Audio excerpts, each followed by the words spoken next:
प्यारे विद्यार्थियों, एक बार फिर आप सभी का भूगोल की इस ऑनलाइन कक्षा में स्वागत है। हम मानव भूगोल का अध्ययन कर रहे हैं।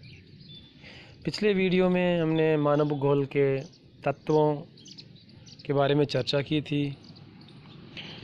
आज का जो अपना वीडियो है, इसमें हम भूगोल में द्वैतवाद की संकल्पना या अवधारणा की चर्चा करेंगे कि द्वैतवाद क्या होता है।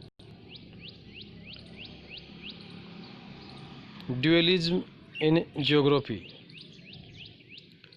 तो द्वैतवाद का शाब्दिक अर्थ होता है दो मत या दो स्वतंत्र विचार, या यूँ कहें कि दो विरोधी मत, अर्थात एक ही विषय के बारे में एक ही समय में दो या दो से अधिक स्वतंत्र विचार, मत या सिद्धांत हों, तो ऐसी स्थिति को द्वैतवाद कहते हैं। कहने का तात्पर्य है कि जब एक ही जो विषय क्षेत्र है उसके बारे में अलग अलग विद्वानों के अलग अलग विचार होते हैं, उनके अलग मत होते हैं कि किसी एक विषय को हम किस तरह से अध्ययन करें, उसमें क्या अध्ययन करें। तो जो भूगोल में द्वैतवाद है उसकी जो शुरुआत है वो प्राचीन समय से ही मानी गई है, लेकिन समय के साथ यह द्वैतवाद धीरे धीरे बढ़ता गया और भौगोलिक अध्ययन का एक महत्वपूर्ण विषय बन गया।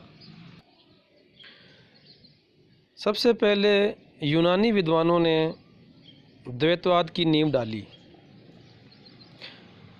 हिकेटियस ने भौतिक भूगोल और हेरोडोटस और स्ट्रेबो ने मानव भूगोल या मानवीय पक्ष पर बल दिया। अर्थात कुछ विद्वानों ने यह माना कि भूगोल में भौतिक पक्ष का अध्ययन करना चाहिए या भौतिक तत्वों का अध्ययन करना चाहिए, जबकि कुछ विद्वानों ने यह माना कि इसमें मानवीय पक्ष का अध्ययन किया जाना चाहिए।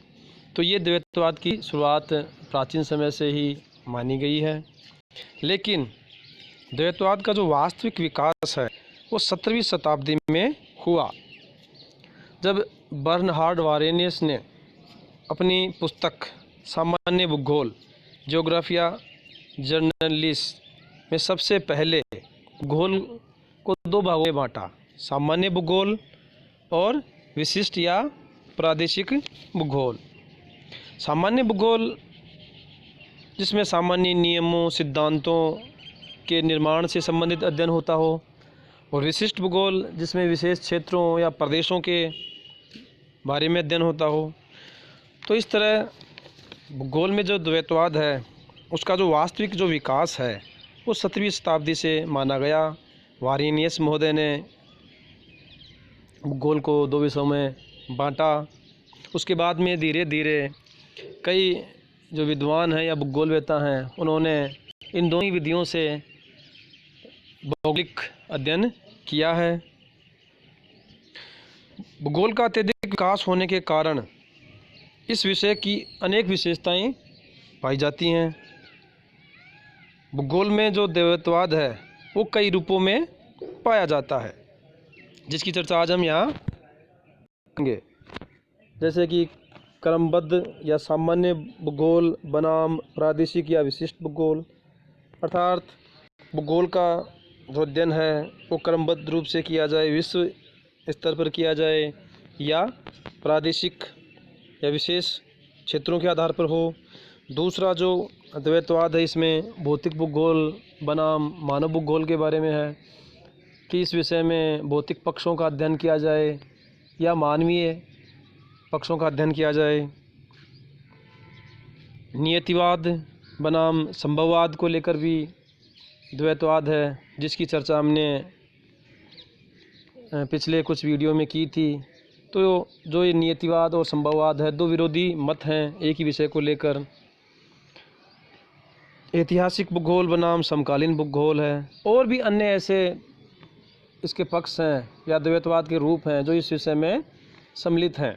तो यहाँ हम अपनी विषय से या पाठ्यक्रम से जो संबंधित है उनकी चर्चा करेंगे आज। तो पहला है क्रमबद्ध बनाम प्रादेशिक भूगोल। भूगोल अध्ययन के लिए भूगोलवेताओं ने विभिन्न विधियों और उपागमों का प्रयोग किया है। क्रमबद्ध और प्रादेशिक ये दोनों ही भौगोलिक अध्ययन की प्रमुख विधियां हैं, या यूँ कहें कि भौगोलिक अध्ययन के ये दो तरीके हैं, क्रमबद्ध रूप से अध्ययन करना और प्रादेशिक रूप से अध्ययन करना। पहले है क्रमबद्ध भूगोल। मतलब क्रमबद्ध या व्यवस्थित या सामान्य भूगोल में भौगोलिक तत्वों का अध्ययन समस्त विश्व या पृथ्वी के संदर्भ में किया जाता है।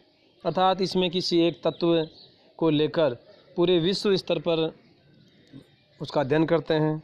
जैसे किसी भी एक भौगोलिक तत्व को ले लीजिए, धरातल हो, जल प्रवाह हो, मृदा, वनस्पति, कोई भी खनिज हो, कृषि, उद्योग, परिवहन, इन सभी का जो अध्ययन है वो पूरे विश्व स्तर पर किया जाता है। मान लीजिए अपने को मृदा का अध्ययन करना है, तो मृदा का जो अध्ययन है पूरे पृथ्वी के संदर्भ में करेंगे। प्रत्येक महाद्वीप में मिट्टियों के जो प्रकार हैं, विशेषताएं हैं, उन सब का हम अध्ययन क्रमबद्ध रूप से करेंगे। ऐसे ही कोई भी खनिज ले सकते हैं, लोहा इस्क या तांबा आप, तो उसका भी अध्ययन हम, उसका वितरण, उनके प्रकार, उन सभी का अध्ययन क्रमबद्ध रूप से पूरे विश्व स्तर पर किया जाएगा, प्रत्येक महाद्वीप के अनुसार किया जाएगा। ऐसे ही जो मानवीय पक्ष की अगर बात करें, जैसे जनसंख्या का अध्ययन करना हो तो जनसंख्या का वितरण देखेंगे विश्व स्तर पर, कौन से महाद्वीप में या किन क्षेत्रों में जनसंख्या का सघन जमाव है, कहाँ जनशून्य क्षेत्र हैं, कहाँ निर्जन क्षेत्र हैं, जनसंख्या की वृद्धि दर, जनघनत्व, लिंगानुपात, साक्षरता, इन सभी का जो अध्ययन है वो क्रमबद्ध रूप से संपूर्ण विश्व को एक इकाई मानकर किया जाता है। यही क्रमबद्ध विधि है। लेकिन कुछ विद्वानों ने यह माना है कि भूगोल प्रदेशों का अध्ययन है। अर्थात भूगोल में हम प्रदेशों का अध्ययन करते हैं या संपूर्ण पृथ्वी को कुछ प्रदेशों में या क्षेत्रों में बांटकर अध्ययन करते हैं। जैसे कि महाद्वीपों के आधार पर एशिया महाद्वीप का अलग से अध्ययन किया जाए, यूरोप का अलग से। ऐसे ही किसी एक क्षेत्र को कुछ अन्य प्रदेशों में बांटकर भी हम अध्ययन करते हैं। जैसे अगर भारत की बात करें तो भारत की अगर अपने को धरातलीय संरचना का अध्ययन करना है, स्थलाकृति का अध्ययन करना है, तो इसे भौतिक प्रदेशों में बांटकर हम अध्ययन करते हैं।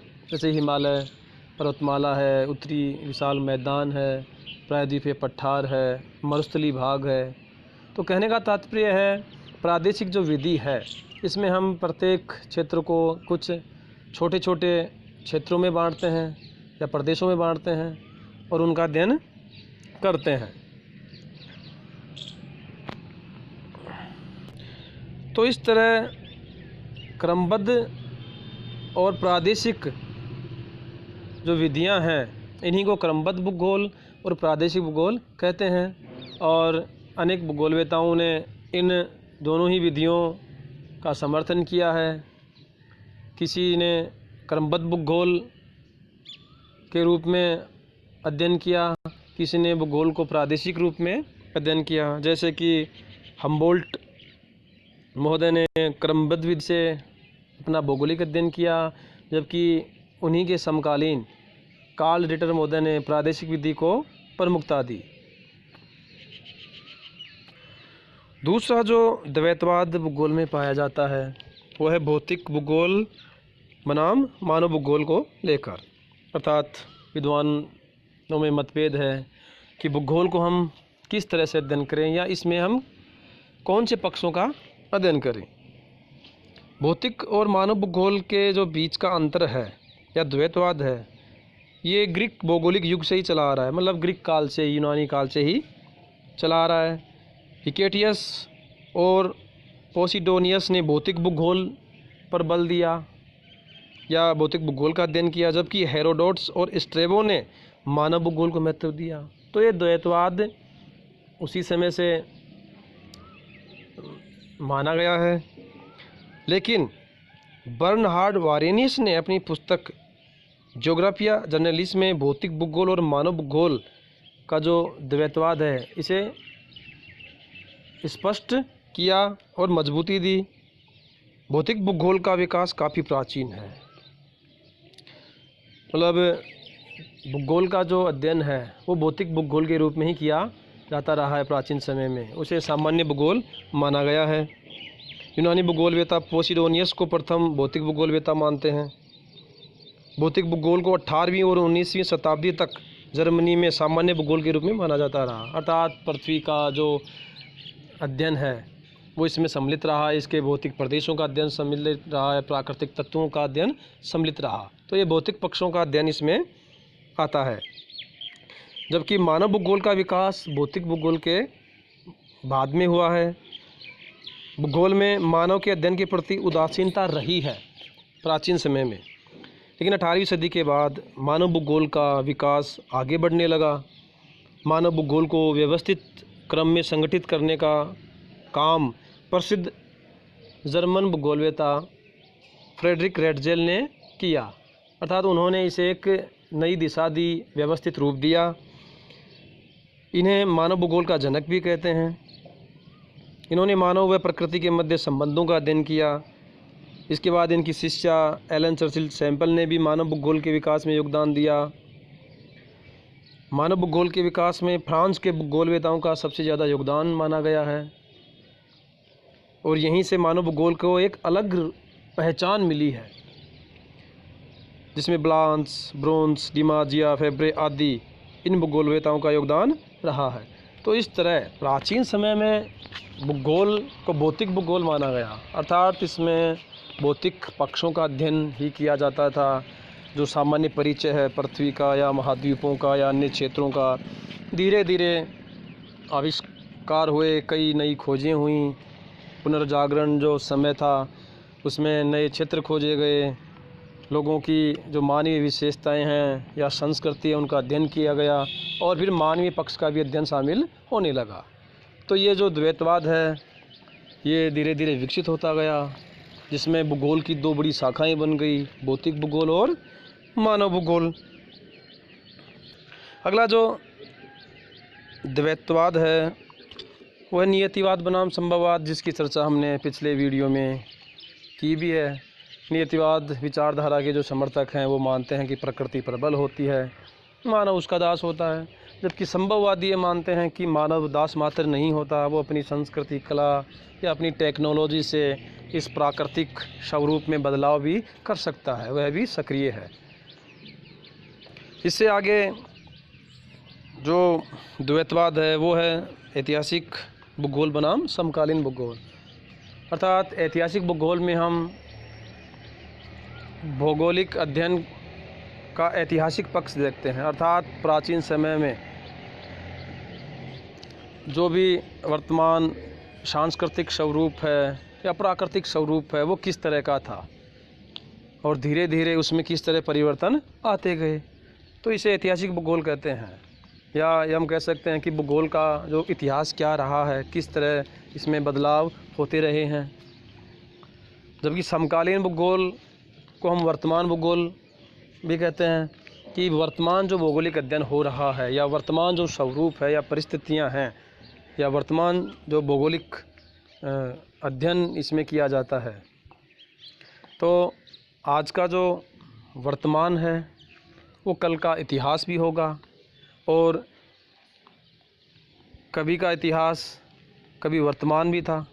तो इस तरह धीरे धीरे परिवर्तन होता रहा है और इस विषय में अनेक शाखाएं जुड़ती गई हैं, द्वैतवाद भी बढ़ता गया है। तो द्वैतवाद के और भी अनेक रूप हैं। तो इस तरह भूगोल में द्वैतवाद का विकास धीरे धीरे हुआ और यह इस विषय का महत्वपूर्ण बिंदु बन गया। अब विद्वानों ने इस द्वैतवाद की काफ़ी आलोचना भी की है। उन्होंने कहा है कि भूगोल को भौतिक व मानव में विभाजित करना उपयुक्त नहीं है, क्योंकि दोनों एक दूसरे के पूरक हैं। ये केवल मिथ्या है, भ्रम है। समझने की दृष्टि से अलग अलग मत हो सकते हैं, लेकिन दोनों विषय एक ही हैं। भूगोल एक ऐसा विषय है जो दोनों को संयोजित रखता है। दोनों का एक दूसरे के बिना कोई अस्तित्व नहीं है। भूगोल विषय में भौतिक और मानवीय पक्षों को पृथक पृथक रखकर अध्ययन करना उपयुक्त नहीं होता, बल्कि संपूर्ण को मानव और उसके पर्यावरण से पृथक करना गलत है। तो दोनों को अगर हम अलग अलग रूप से अध्ययन करेंगे तो दोनों का कोई अस्तित्व नहीं रहेगा और इस विषय की आत्मा का नाश हो जाएगा। इस प्रकार स्पष्ट है कि अध्ययन के लिए उत्पन्न किया गया यह द्वैत है वो भ्रम है, झूठ है या मिथ्या है। तो अध्ययन की दृष्टि से हम यह मानते हैं कि भूगोल के कई पक्ष हैं, लेकिन यह विषय एक संपूर्ण रूप से जुड़ा हुआ है, जिसमें मानवीय और भौतिक पक्ष एक दूसरे से जुड़े हुए हैं, एक दूसरे पर आधारित हैं। तो इस प्रकार आज के वीडियो में हमने भूगोल में जो द्वैतवाद है उसके बारे में चर्चा की। किन किन रूपों में द्वैतवाद पाया जाता है उनकी चर्चा की है। धन्यवाद।